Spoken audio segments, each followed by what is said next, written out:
Hello and welcome to News Tonight. I am Rhoda Ngonzi on sign language and Elizabeth Nakakoni. Let us dig into it.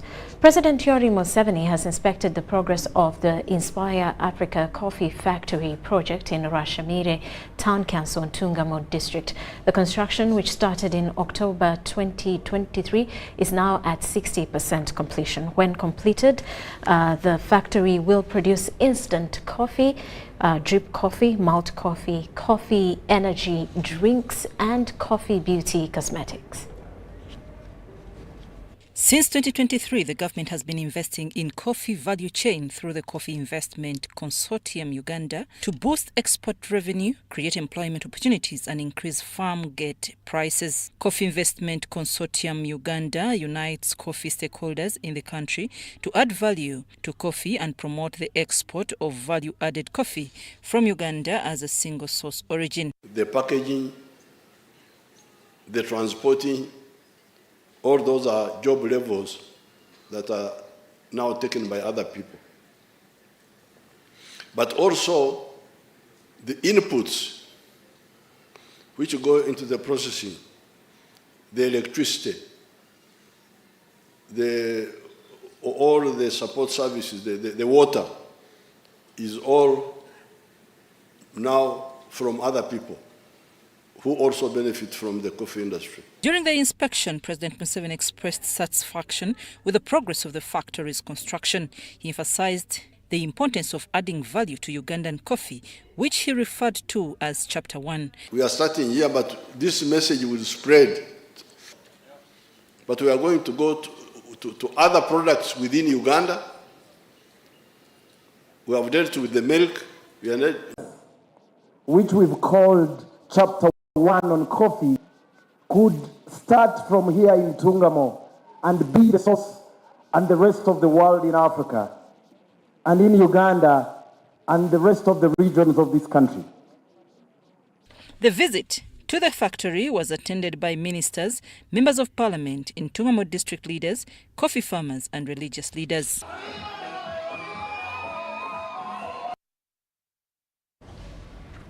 And President Yoweri Museveni has described the late Iran's President Ibrahim Raisi as a dedicated leader and a uniter of all people. President Museveni made the remarks at the Iranian embassy in Kampala, where he went to commiserate with the Iranians upon the passing of their leader.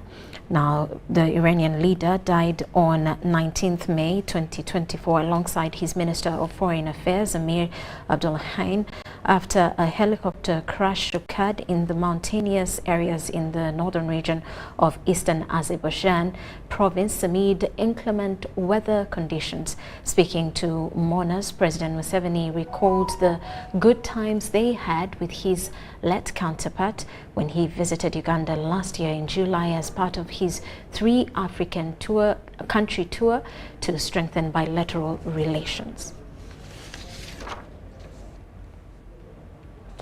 Regional diplomacy and international cooperation. His principles of good neighborliness resonated far beyond our borders, promoting harmony and understanding in a complex world. His absence leaves a void that cannot be easily filled, but his diplomatic achievements will continue to guide us in our foreign policy endeavors. In honor of their service and sacrifice, the Supreme Leader of the Islamic Republic of Iran, Ayatollah Sayyid Ali Khamenei, has declared 5 days of national mourning. During this period, our nation reflects on their unwavering dedication and the profound impact of their work. Remember them not only as prominent figures, but as symbols of resilience, diplomacy, and commitment to our great nation. It's a big shock when I heard the death of His Excellency Raisi. As I wrote in the book here, we have been dealing with Iranian leaders ever since we came into government. The now, when His Excellency visited us recently, I could see that he was a very dedicated person, but also a unifier. You remember we finished our meetings at Entebbe quite late, but he insisted to go at night to visit the projects which Iran had done here in the suburbs. And he went when it was already dark. Then from there, he went to the mosque, the old Kampala mosque. He's a Shia, but he went to the mosque of the Sunnis. And while there, he found our own, because for us we don't believe in sectarianism, the picture he had with our Archbishop, who was also there because of the interreligious council. So this showed two things. First of all, his personal dedication. But secondly, his belief in the unity of the peoples. And now, that's just locally here, what I saw just in a few hours. But I have been following him, traveling very many places, Venezuela, Pakistan, where, India, Russia, what? Very, very, very, very, very active person. Now, for the people who follow who don't know much about world events, they don't know the history of Iran, like they don't know the history of many other places. We're now talking of the religious leaders being in leadership of Iran, the Ayatollahs. And then some of these Western countries try to say they are Ayatollahs, they are religious, they are this, they are that. But in 1953, there was an elected leader of Iran, Mossadegh, who was not a cleric, he was not a priest, he was just a reformer, a Democrat, and who was overthrown by the CIA, led by a character called Kermit Roosevelt. What was the problem of Mossadegh? Mossadegh wanted to nationalize the oil of Iran at that time, and that's why he had to be removed. Therefore, those parasites in the world who live by the miseries of other people should know that their time is over. The third world has come up. The anti-colonial movement in Africa, in Asia, in Latin America, working closely with democratic forces in Europe, will insist on a fair world, a new world order, based on equality and no exploitation of any person by any other person. So therefore, I came here to salute His Excellency Raisi's contribution, because I could see. We didn't take long, we talked a bit, but I could see what sort of person he was. Like I said, dedicated and a uniter, because I saw it here. I didn't read about it, I saw it myself. Why is this president going at night because he could say that time is past, let me send a minister to do it. He went himself, he insisted. then the mosque of Sunni, a Shia. These are small things, but they can show you what person he was. So I came to assure the Iranian people that we are with you. With the progressive people of Africa, we know. We know who is saying what and why. And we are never fooled by anybody who is playing games.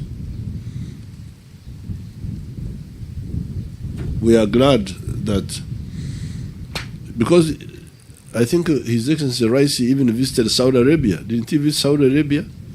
Yes. Visited Saudi Arabia, because that difference between the Sunnis and Shias, we don't believe in those ourselves here. Our people here had those differences before our time.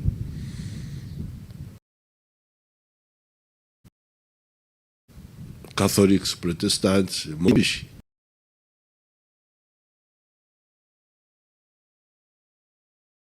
For the country, you are a citizen. That's what we look at. We don't care about you. God is the one who knows who is good and who is bad. For us, we are dealing with matters here on earth. And here on earth, we are talking of market, we are talking of roads, we are talking of schools, health. Then God does his own things also. So we rejected that. That's why when His Excellency Raisi went to old Kampala, he found all the church people there. The Muslims, the Christians, they were all there to receive him. And that picture you should put it out on the social media, the one where he was with the Mufti and with the Archbishop. It's very important legacy for His Excellency Raisi. May his soul rest in eternal peace. Thank you very much. Now, Prime Minister Robina Nabanja has said the government and its development partners need to identify better alternatives of improving livelihoods of the people of Karamoja other than dishing out iron sheets. Nabanja says it's unfortunate that the program of providing iron sheets has been mishandled by the beneficiaries themselves. Nabanja was speaking at the UNDP head offices in Kampala. This morning, the Prime Minister, Robina Nabanja, paid a courtesy call to the UNDP country office in Kampala, seeking to forge a strong partnership with the UNDP to foster the development agenda, especially to the people of Karamoja. Recently, the Prime Minister's office resumed supplying iron sheets to the Karachunas in Karamoja, and over 97,000 iron sheets were given out. But the Prime Minister said some of the iron sheets are being sold out as low as 5,000 shillings. Them free handouts, they will not. I'm told an iron sheet in Karamoja is costing, if you want to buy 5,000, they don't see the use. How much did we buy an iron sheet? 60. Somebody is selling it at 5,000. Nabanja reminded the country director that when she came into office, she branded the iron sheets, which helped the office of the Prime Minister to track down those that had been diverted. I had an opportunity to fly over Karamoja, but there is nothing. But I said since 2007 there have been iron sheets. Where are they? Maybe because the few houses I see in Moroto, maybe those are the ones. But there is nothing in the villages. However, the Executive Director of the National Planning Authority, Dr. Joseph Movawala, said a draft plan for Karamoja has already been developed. And that one plan right now, the draft is with the PS. Yes. We have to interrogate that plan to make sure it is saying exactly what you are saying. And then thereafter, we will require everybody to only finance that. Nabanja said there is need to identify better alternatives of livelihoods to the people of Karamoja than dishing out iron sheets to Karamoja. The Prime Minister also had an interaction with the staff of UNDP. And now let's take you back to Munyonyo's Peak Resort, where an opening ceremony of the Pearl of Africa Tourism Expo is taking place. The Vice President is speaking. Bino bya nkizo ebisobola okwesigamwako era nagamba nti gavumenti etadde ssente etadde n'amaanyi okulaba nga myaka yenna egijja ebyobulambuzi biyingiza obuwumbi bwa dola za Amerika 4 naye nti ekino okusoboka okubeerawo ebyokwerinda n'obutebenkevu byongeddwamu amaanyi okutumbula ebifo awali ebirambu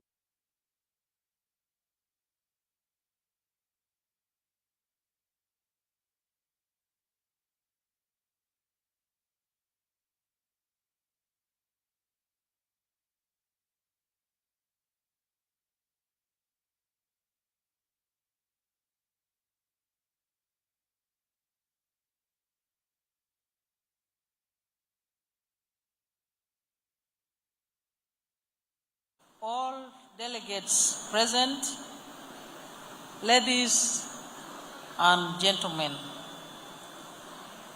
good evening. I want to start by thanking the Minister of Tourism and his team for once again welcoming me to the activity which is related to their sector. I thank you very sincerely, Honorable Minister and your team. I also welcome you back from Soroti, where you hosted me over the weekend, and where I had a glimpse of tourism without knowing that I will be with you again this evening. But His Excellency the President, who you had invited to be a guest of honor this evening, who could not find space in his program or schedule, decided to send me with his message to you. So I am very privileged to once again enjoy the theme of tourism, but the many interesting scenes that I have seen from the screen, and also the entertainment, including all the guests who are exhibiting tourism in one way or the other.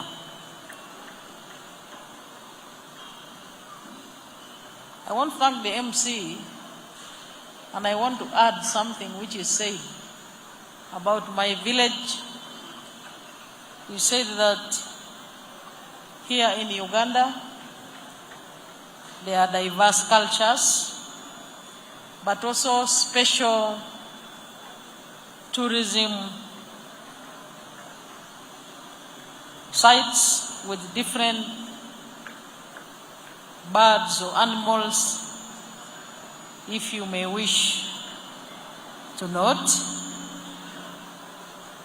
You say that my village is near Kidepo International Game Park, which is very true, and I am sure you all know what is in Kidepo. But what I want to add is that on his statement of Uganda having over 1,000 bird species, there is one particular bird which is only found in 3 countries world over. And that bird is called a shoebill. You can only find it in my village, here in Uganda. So for those who want to travel to Eastern, if you want to see a shoebill, please don't hesitate to visit my village, because all villagers know where that bird is. They will show you where it is. But secondly, I think the tourism sector is one of the very interesting sectors in government. I was speaking to the minister, and he was saying that it is a sector where you are working while enjoying.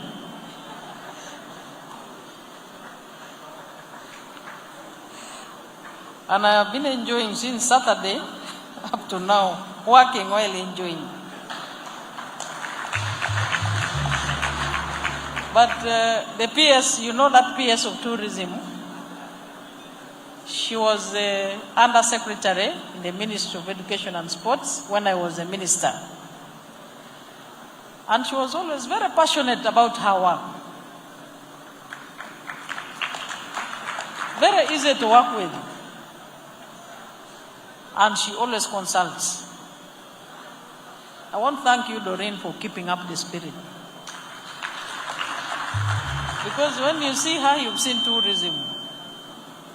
When I was appointed Vice President, I asked her that, can I tell His Excellency the President to bring you to the office of the Vice President so that we work together? She politely shook her head. But recently again I tried. I thought maybe she had had enough of tourism.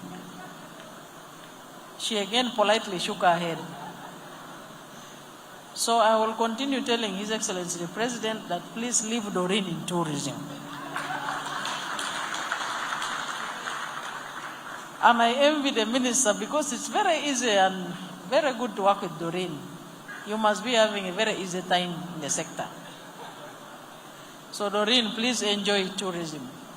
Let me now present to you the message from His Excellency the President, who was supposed to have been the chief guest, but he sent you his regards and he wishes all of you well. And the message goes as follows. I am happy and honored to be associated with the 8th edition of the Pearl of Africa Expo 2024.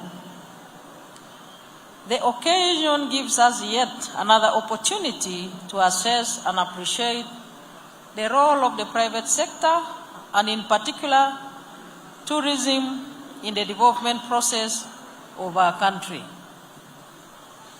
I would like to thank all investors, foreign and local, the Ministry of Wildlife, Tourism and Antiquities, the board, management and staff of the Uganda Tourism Board, and everyone who made it possible for the 8th edition of the event to take place.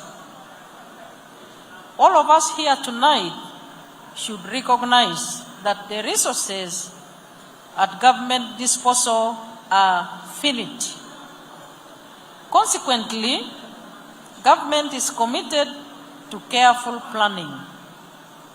This commitment to planning is not to crowd out private initiatives.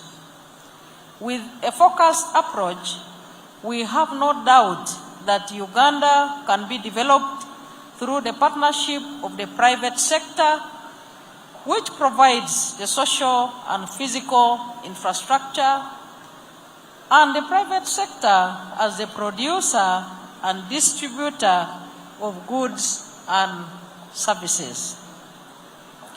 As government, we have prioritized tourism as a formidable growth sector of our economy, which has been demonstrated through National Development Plan 1, National Development Plan 2, and now National Development Plan 3.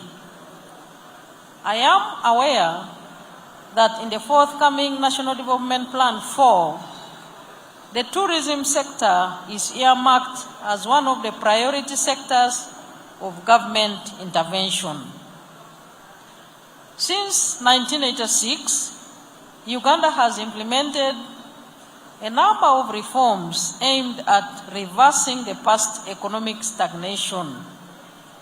As a result, the country has achieved macroeconomic stability characterized by low inflation, a relatively stable exchange rate, and a consistently high annual economic growth rates, save for the period disrupted by COVID-19 pandemic.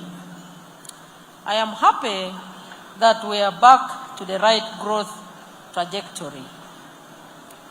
Uganda has the second youngest population in the world. More than 3/4 of our citizens are below the age of 35. And this youthful population is projected to double in the next 25 years.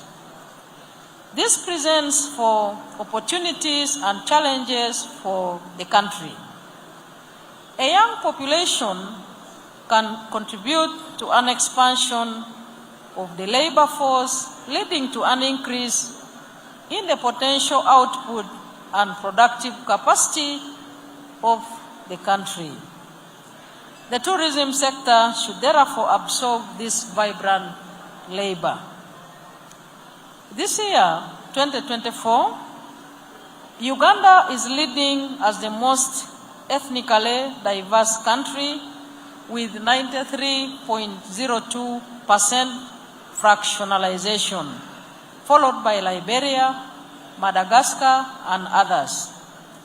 Fractionalization reflects the likelihood of individuals belonging to different ethnic groups. In one region of Uganda, i.e. Karamoja, there are more than 10 ethnic groups with unique geography, dialects, food, culture, etc.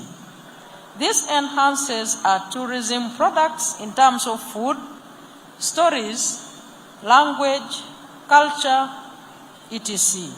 In brief, Uganda is a leader in many aspects of tourism. We only need to play our collective roles in investing and promoting Destination Uganda, the Pearl of Africa. The current government has also put in place a system where the local people are slowly being empowered to play an active role in the development process. There has already been a place or a process where power and resources have been concentrated from the center to the lower levels of governments, and the results reveal this. There is no doubt that the most sustainable way for tourism to create lasting impact is by ensuring high economic growth with an increasingly larger proportion of population participating in that growth. At the parish development model, tourism should be anchored so that there is equity and inclusion at this lower level. Ladies and gentlemen, today, most of the tourists coming to Uganda, or generally to Africa, are not from Africa. We need to make sure that our destinations are attractive and competitive to all. We need to ease movements within the continent through enhancing affordability of transport, accommodation, and visa requirements. Currently, there are over 40 currencies on the continent, encouraging foreign exchange losses. We could limit the number of currencies through our respective regional blocks. As I come to the conclusion of my remarks, we expect you to listen carefully to investors and travelers to identify their concern in order to target them better. But for now, we know that generally, investors and travelers are attracted by transparency, better macroeconomic management, predictable and friendly business environment, conducive repatriation policies, few capital controls, increased political stability, including peace and security. Democracy, although an important element, is not enough to guarantee economic growth, but there cannot be sustained economic growth and development without political stability. Essential to economic growth must be a national economic strategy that is designed to move the economy forward in all sectors while attracting foreign capital. And that's the Vice President.